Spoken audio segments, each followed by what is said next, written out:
So we are here at Abbey Road, scoring Jurassic World Fallen Kingdom.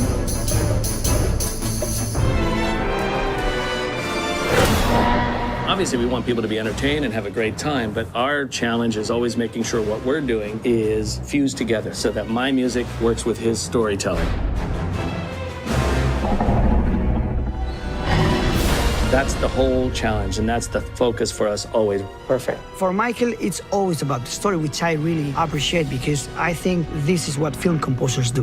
When I first wrote one of the pieces, it actually also had the melody of the movie on it as well. And what we realized over time was just like, you know what, let's pull the melody out here. We'll keep the theme, the backbone there, the chord structure, and all of those things. So when you hear it, it feels like the theme. But we only deliver the theme on top of that structure when it's really earned. Because suddenly you have something that it's not about putting a lot of stuff together, but it's about building up. Right. And I think a lot of storytelling is about promising something, but withholding when you're going to actually deliver on that promise.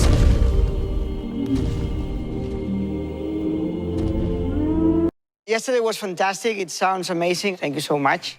You gave Jurassic World Fallen Kingdom a very, very special voice, very unique. What I'm always trying to do is like, how little can we get away with? The music is so simple, and it repeats and it repeats, but it creates this tension. And what you did was so impressive because when we get to the end of the scene, when Owen steps inside the room, suddenly I jumped from my seat because it was all about restraining him. Yeah. And we had a lot of fun there.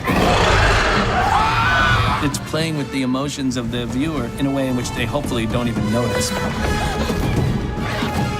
I think there's a main theme, like monster movie I used to see when I was a kid. And it's about finding that balance between just in-your-face scary and that subliminal scary. I just love that style of scoring. I'm a huge fan of soundtracks, so I wanted something very special for Jurassic World Fallen Kingdom. When we first talked, we were thinking about how we wanted this to feel, what would we want out of it, and I love Stravinsky and I love Bernard Herrmann, and I thought, wow, let's put those two together and see what happens. Because we've done a lot of different things in the Jurassic films over the years. And you're always looking for somewhere else you can take it. And the mood that he set with the story felt perfectly for that sort of melding, especially stuff like Bernard Herrmann did for the Ray Harryhausen films. Watching it for the first time without the music, we thought about how suspenseful it was.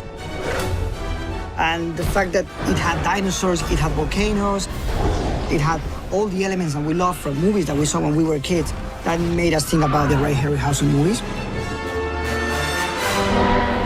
And this is when I told Michael, this needs to sound very different. Be natural with the last one. That somehow we should do the kind of music that nobody does anymore. Yeah. And this is what he did.